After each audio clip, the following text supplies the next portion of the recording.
Welcome back, everybody. Welcome back to a dirty workbench. Welcome back to the experiment. Welcome back to we got a Hydra here. We got a multi-headed Hydra of this one. Let's get the. We'll try to cover as much as I can remember. This is effectively one in two parts. That's just one part, right? It's in two halves. There's the first half and the second half, all one episode. I'm just diving into the trail ratings. If you'll recall, in the last one, we removed they're still right up here mounted on their wheels. We removed the pink, pink fitted Super Swampers on the wides. These are on the wides. And we just threw on, pop this off. We just threw on Azteks. Azteks on conventional width. They're the other half of these. These two sets of wheels were like semi-hybrided together. I can tell you this. I don't know why it took so long, but in my mind, the Aztek is low-profile Trepidor, and the Trepidors have proved fantastic for trailing on the FJ40s. I had just never considered the Azteks. Now, they do not have a lot of lug height. This is a low lug tire, very squared on the shoulder. It does have that directionality to it like the Trepidor. These are just fitted with ProLine single stage. I was noticing early on, I feel like they sit shorter. That's like your traditional 118. That's about a 115. I mean, you wouldn't think it would be noticeable, but it kind of absolutely is. Because we, and by we, I mean us as a collective, we've tried to make fetch happen. We've tried to get the Aztek performing, and on rocks, it's honestly, it's just not very good. It's just not very good. But what about in a trailing application? Like, I don't crawl on any swampers either. At least not G8 swampers. J Concepts hunks, different story. But the Azteks did quite well. Steering inputs were marginally lower than what is required from the somewhat optimized set of swampers that have just now started to get a little feather on that leading edge.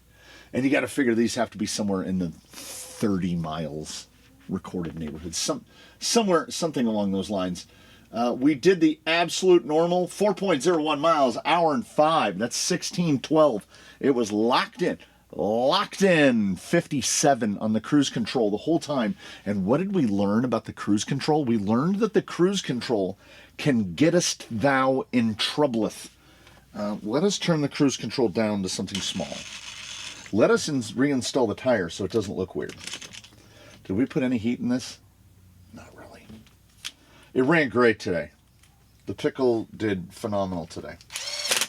I don't know. These were great. Less steering, but how much of that is being in summer tire mode just on, one of these versus a silicone? I think no matter what, I don't think anything that isn't this quite compresses and rebounds the same way. Right? The rebound to this is completely uniform. No matter what, there are points that are firmer and less firm because the voids are not just completely random by the formation of a foam. So how much of it was the tire itself? How much of it was the foam? We can't say unless we fit these with like either pinks or a set of Injora green larges.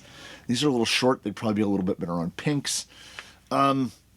It's just question after question. I would trail rate the Aztek. If you've bought a set of Azteks in the past with the notion of rock crawling and then you were like, This can save them for you. They did. I was not disappointed in them at all. In fact, I believe what's going to happen is 52%. A little bit more efficient. Pulled a little bit more efficiency out of it. About 1% more efficient, roughly. Hey, every little bit counts, right? Because cruise control is locked in 57 the whole way. And we learned a thing. A potentially incidental thing. So this is cruise control set at 29, right? So on the day, that's where we cruise. 57, 16-minute miles. That's about 10 minutes per kilometer. Because I have drag brake disabled, I have it set to this switch right here. So this is drag brake disabled, coast down, then that's drag brake on. Did you hear how there's a hesitation? See that hesitation? What? There is some kind of space oddity that occurs inside that guy. Because at one point, I flipped this gentleman because of what I think is happening in something about the channel mixing that we're using in a radio link in order to get cruise control. I had flipped him, and no. This is how I flipped him. He ran over a giant chunk of a tumbleweed. This guy could find debris to get tangled up in Antarctica. Like he would find a piece of a shrub and get it wrapped around his axle. It's what he does. He ran over the core stalk, the bottom bit of a tumbleweed, and he was dragging out. There was 5 lines in the sand coming out behind him, and I'm like, that's going to slow him down. It's going to heat him up. It's going to mess with the steering. So I was in cruise. I disconnected cruise. I punched it in reverse. All of the debris flew forward. I went into forward, and when I was right about there, I hit... Do you hear that tone? I hit cruise. Listen to that. Tune your ear to that. Sounds about the same to me.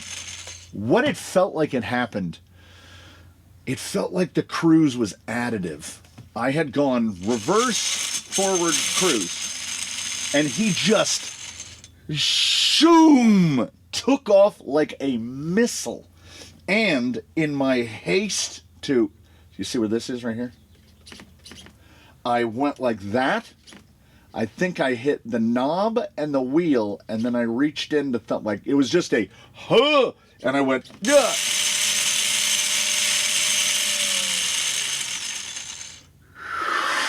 He was leaving the Back to the Futures behind him. And when I hit that, he went over a couple times. So he had a little bit of a rowdy morning. And even with the rowdy morning, even with the cruise control set pretty high, because I was noticing, we've been,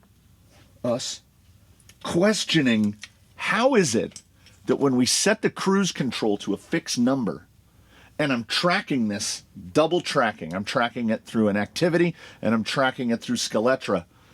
The miles, the split times, will vary 30 seconds per mile, which, in the grand scheme of things, is not massive. I mean, 16 minutes is about 1,000 seconds. So 30 out of 1,000 is a 3% waiver. It's a tiny little margin of differential. But then sometimes I'll do a 16:06, and then my watch will go brr, and I'll look down, and the next mile was 16:06. And I think what it is sometimes to get him to catch up to me, I give a little I give a little blip of the brake, but I don't take it off cruise control. I think what happens, there's something, FOC and cruise control, they get a little bit like this. And this blared at me brightly and loudly. I was like, okay, I think what's actually happening here is we're not explicitly trailing in a way that most people do. This is HST. This is high-speed trailing. Because, yeah, I'm doing just under 4 miles an hour. I'm doing 10 minutes a kilometer, so 6 kph. This isn't exactly blistering the rubber off the tires. But for what these particular fellows do, 6 kph is clipping, and I'm doing just over 6 kilometers in one hit, often by going, set them on the ground, dial the wheel, boom. And then I don't touch that button again until I've completed my loop and made it back to the car.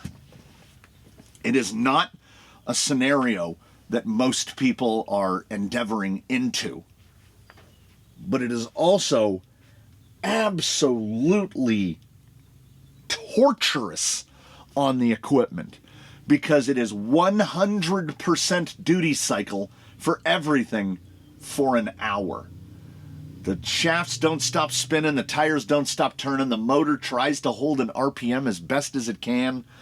We use the servo minimally, thankfully, and the shocks, just watching the suspension get smoother and smoother and smoother, and I think it's because the pistons are now nicely worn in. Right now is the absolute sweetest butter zone of the suspension, because I'll tell you this, from just this hour, the shocks with the foams is much smoother than the shocks on the silicones, than the shocks on 3Ds, than the shocks on whatever. So what I'm going to do is I'm going to unhybrid these. I'm going to de-wide these, put this back together as the greens. These are going to be the all other weathers, right? These will be on here like for the summer. So this is June, so these will be on here like June, July, August. We're going to get probably 3 months of runtime on these, which will give us around 50 miles, between 50 and 60 miles, up to around 100 kilometers on this set, and we'll see what they look like wear-wise after that. That's the ultimate experiment. The Fusion Elite is going to stay on there until the Fusion Elite dies. And the Fusion Elite has been doing amazing. Absolutely amazingly.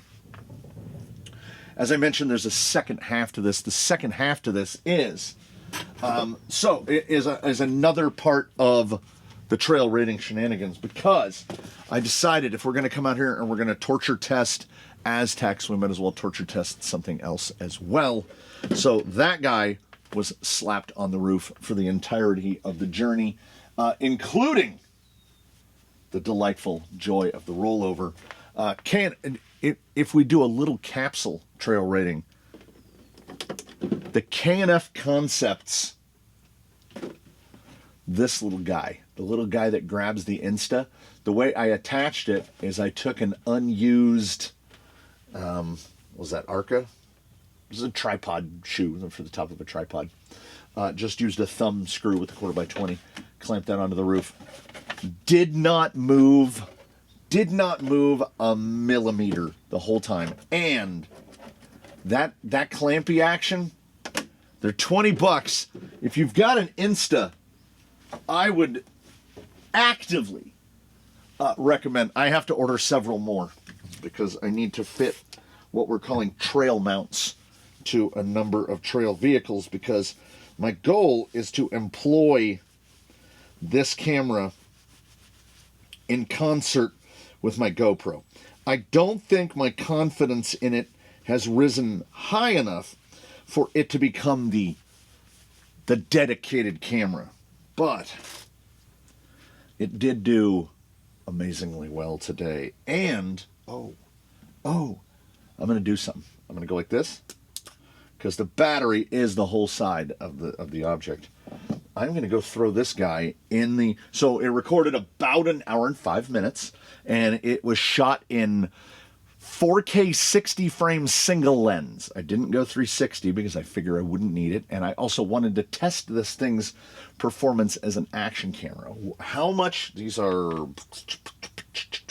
lithium-ion instant 360. Does it tell me how many 2010 milliamp hours, nominal energy 7.82 watt hours. So we're going to find out what this thing used in an hour. Directly inverse proportions, this used 52% of its battery. That's okay. That's okay. That's probably right around 2 hours of use in single lens. I am recording on I think it's a Lexar. I'm recording on a Lexar 250, Lexar Gold 256.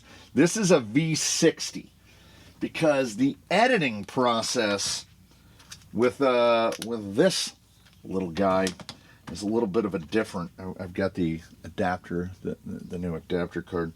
What I do is I basically edit this directly off the card. That's why I went with a V60 card. I put it into the machine, I go into the Insta340 editing suite, and I do the stuff that is needed there. Then I export it out, which takes a good while longer than it should because it's coming directly off that micro card. But when we go to the second half, which will be, I am a trinity. There's the man in here, the man out there, and the man in there. Builder guy, driver guy, editor guy. When we hand this off to editor guy, he can get you more in depth into the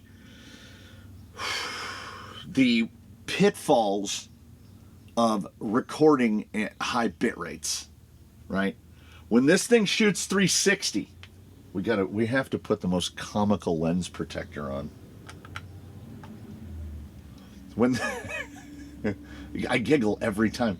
When this thing shoots 8K 30 frame 360, it is 1 gigabyte of data per minute. So a 256 card would shoot just under 4 hours, but the battery here lasted an hour in single lens. It's definitely not quite as pixie sipping in 360 in my experience. It would use about that amount for 40 minutes. So it draws about a third more pixies to do 360. What we don't know yet, what we will find out, the guy inside will know. He will fill in you about. This is a rigid mount, but it is mounted to Lexan. And you see how Lexan can do this? So even when we are locked in, like this was a, see that little amount? We can do that. That's just Lexan. The camera was going to whale, whale, whale, whale, whale, whale. So the man indoors and then you shortly afterwards are going to find out how good is their mechanical, electrical, electronic stabilization. It's been phenomenal so far. But this is, in my estimate, the most torturous test that we could possibly put the 360 under. And I have to, that reminds me, I have to order, I have to order several more of those. And then figure out how to fit them to an array of trail vehicles, which should be an absolute blast. So, if you're only here for this part, cool. Thanks for coming by. If not, there'll be a brief transition, and I will hand you off to the man inside. That's going to give you a little breakdown of the footage brought about from the Insta340 X4. It wasn't hot. It used half of its battery in an hour. The mount is absolutely, it's magnetic. So it just locks it in, like it locks it in, but it did that. It also has a lock, so you can, and I didn't lock it. Oh yeah. Oh yeah. It doesn't make it, like, the wiggling wasn't via the mount. The wiggling was Lexan based. Don't break a nail. So far, I'm happy with the 360 X4 battery life, performance-wise, all of those things. acknowledging that it is what it is. It's a 360 camera, so it's a bit of a resource hog.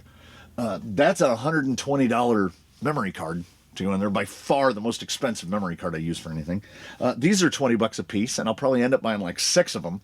So I've already bought 2. So that's already $40 I've spent on those. You just end up, and there's a little bit here, and a little bit there, and a little bit here. I don't think that for the average user, I'm going to leave it to the guy inside to really drill down into it further. But I don't think that the Insta360 in that format can replace a GoPro, like or whatever you like, DJI, Insta, whatever you like for just a single lens, forward-facing 4K, 5K, whatever you're shooting in, action camera. I think this is something different. And my opinion of that might change over time. But for now, it's second camera. When I'm setting up to go out and do recordings outside of the canyon or inside of the canyon, whatever cameras I'm choosing for that, camera 1, primary, the 360 has not worked its way up to that level. We will see if it does over time, but for now, it's camera 2. And I'm not mad about getting, it'll probably go on sale again reasonably soon, 4th of July, something. There'll be some kind of sale where I wasn't comfortable paying that. I think it's $440 for the quote unquote starter set, which is the camera, the invisible selfie stick, the second battery, and the hilarious camera cover. I got it for like $325. So I felt okay with that. And I'm going to get my money's worth. That's what we do.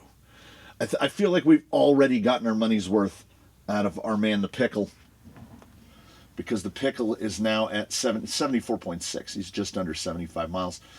He's at 21 hours of runtime. He has completed 4 challenges, and he's done a great number of activities. He's been absolutely solid. Absolutely solid.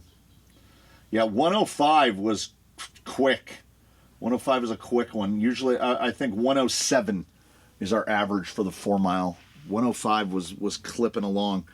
And he feels good. I feel good. Azteks. Azteks will be the go-to summer tire. I now hand you off to the third leg of the triumvirate, the editor. And he will let you know what it's like to go through the process of getting the file out of the, I'm waving around like you know what it is, out of the card and onto your screens. It has been a long, hot minute since I've done external voiceover, so you're going to have to bear with me for the moment. I would like to first point out that as the middle guy, as the bench guy pointed out, the issue with the camera that I thought was going to present itself, but apparently it clearly has not, is that camera is wobbling and bobbling everywhere on the top of that particular vehicle. And whatever trickery and wizardry Insta360 is employing to stabilize that thing, this is not smooth terrain. You can see a little shadow of the camera there on the roof. We are moving on at proper high-speed trailing speeds, and it's just basically flawless. The camera wasn't even perfectly centered. Like it was leaned a little bit, I think, due to softness of the suspension. And none of that is noticeable either. The footage, this is not a route that is chosen for particularly cinematic purposes. So we're going to scrub ahead. We're going to fast forward ahead to where it gets it all interesting.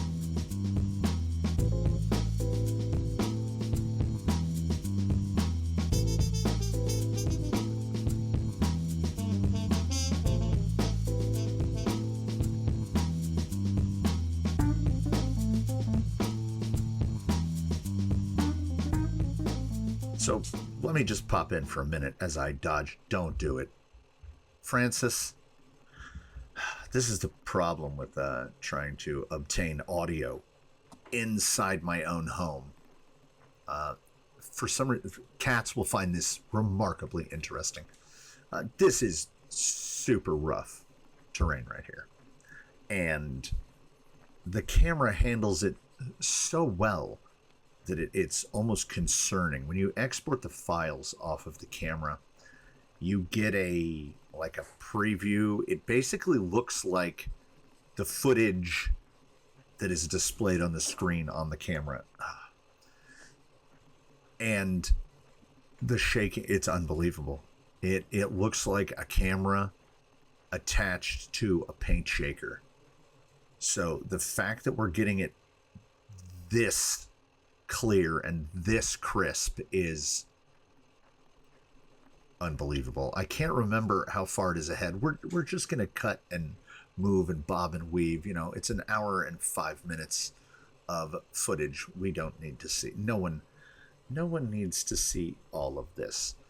So what we're going to do is we're going to go coming up ahead. I have to make a detour. Heavy trucks we're running today, so we go down into the bottom and it gets just fully washboarded, and I don't think the camera can even tell.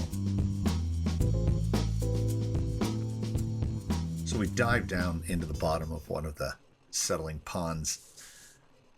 This is some of the rougher terrain that we will see on the day, and you would never tell. I certainly wouldn't want the footage to look like, just watch his front bumper, watch his fenders go as we just, I don't know how they're doing this. This is true future tech. I'm fully on board with it. And at the end here, after another little brief speed spurt, we've got to transition up out into some rough terrain. And this is kind of the reason for the season. This is why we're getting into having to deal with multiple cameras yet again. It's definitely more work. It's definitely more headache. I'm sitting here recording voiceover, which hasn't been done in years. And I think it's ultimately worth it because these are shots that I don't ordinarily get.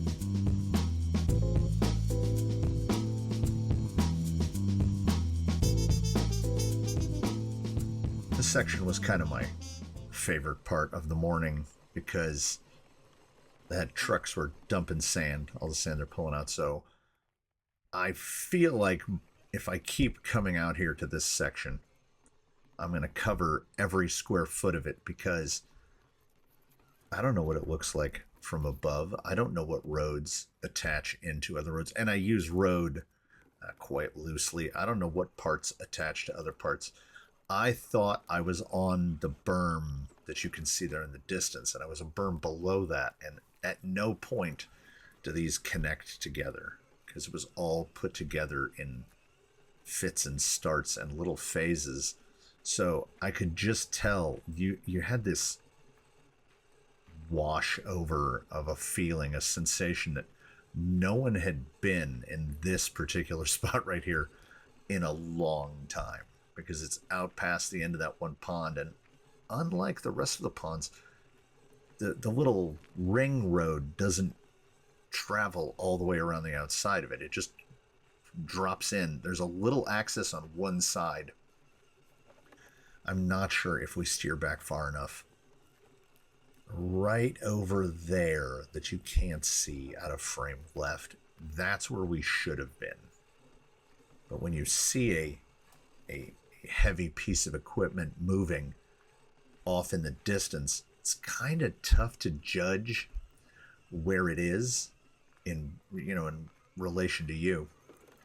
So this was nice anyway. It gave a little bit of a test of the Aztek. How are the Aztek going to do?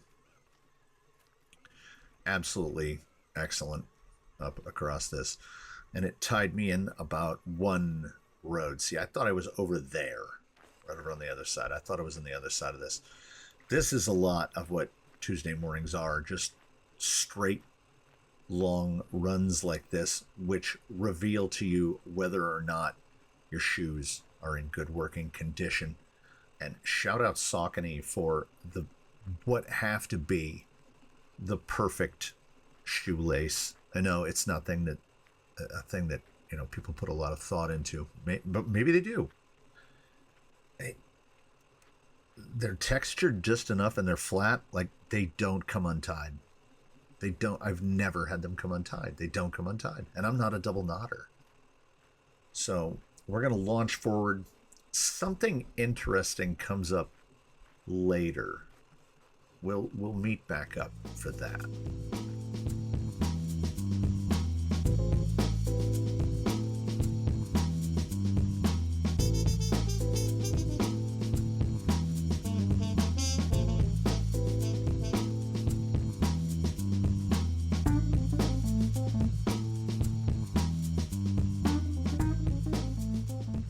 Here's where this guy plays his usual game. There it is. Bloop.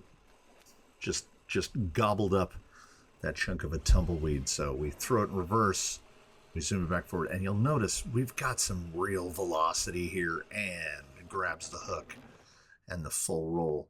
Camera did all right. Watch the stabilization here as obviously trickery being employed. How much of the vehicle is in frame, out of frame, in frame, out of frame. And then boom, goes straight over. You know what? And then it's slowly pulling back into frame.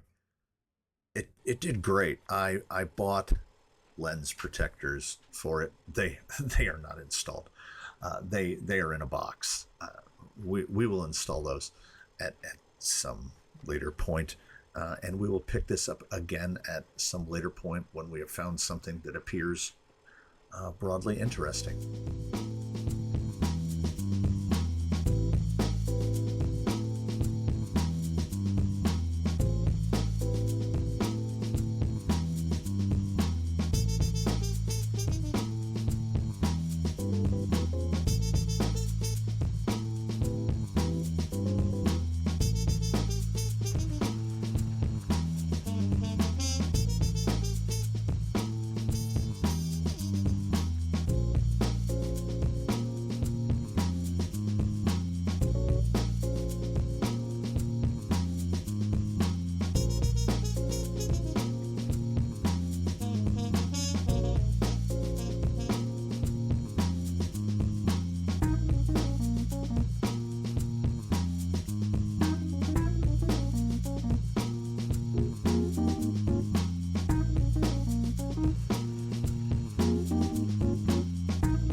We are again where I was starting to wonder. I had been doing a little bit of a trigger test to see if the relationship between the Fusion Elite with the on-the-fly drag brake adjustment and the cruise control setting. I was like, is cruise control, we ran the day at 57, is 57? Because the speeds felt different. I came out of cruise right here because I had to make this turn. And then when I hit cruise, just a missile. Just off like a missile. And I was like, that doesn't seem right. So I went through a couple cycles where I would pull it off of cruise, go back into cruise. Like right here, we are moving at a clip.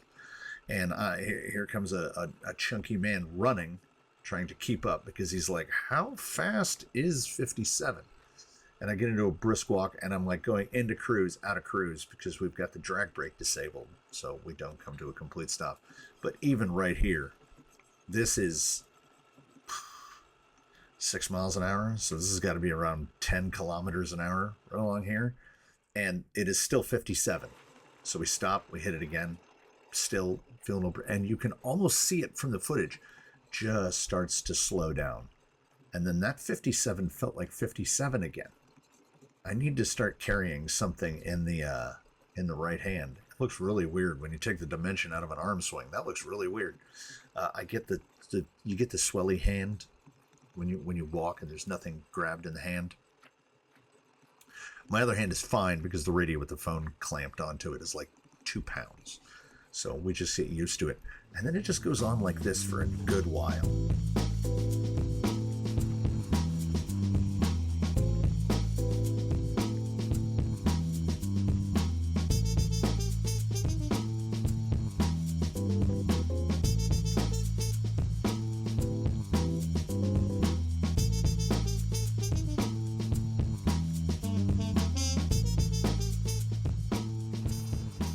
And then we make it out to the end. And this is like a quarter of a mile from the spot where I start. And this was the original access road, probably for Edison.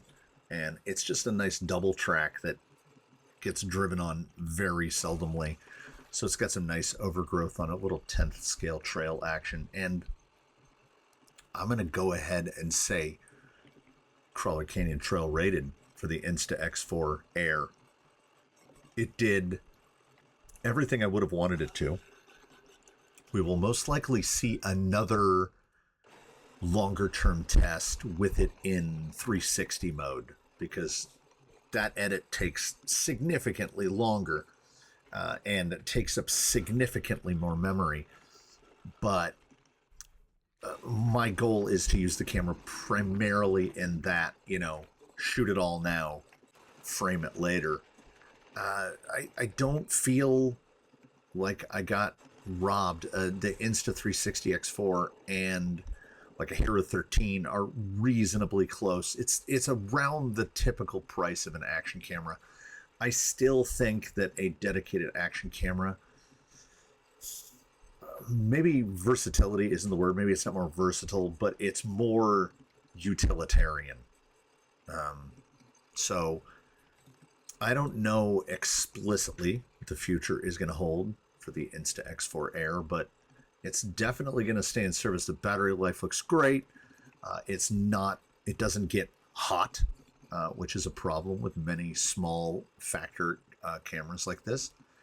And as long as I treat it, and if anyone else is using one, if you treat it as a shoot the footage, edit the footage, process the footage, upload the footage, then just delete all of your other files, because these things will blow your cache into oblivion. Like there'll be hundreds and hundreds of gigabytes of data because it's just recording so much. So this is the X4 Air masquerading as an action camera, and this stabilization is superb. Certainly better than anything I've seen from a GoPro product, but I have not used the Max because it's a little too expensive. This one came in at a price that I liked. And aside from the initial hiccups with what feels like software slaving, aside from that, it's been remarkably solid. This would be a much better framing of this footage if it didn't have a big oaf ambling behind the camera.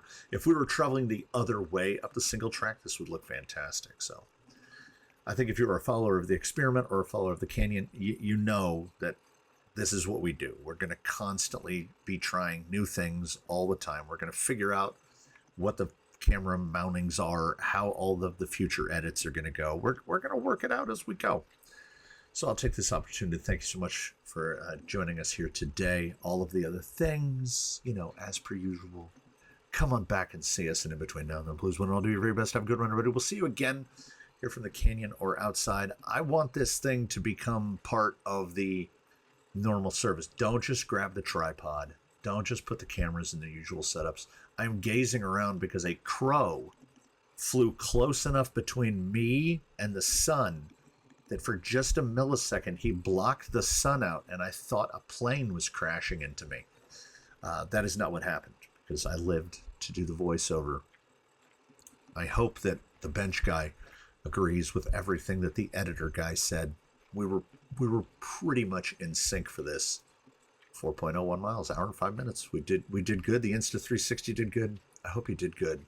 I will see you all in the next one.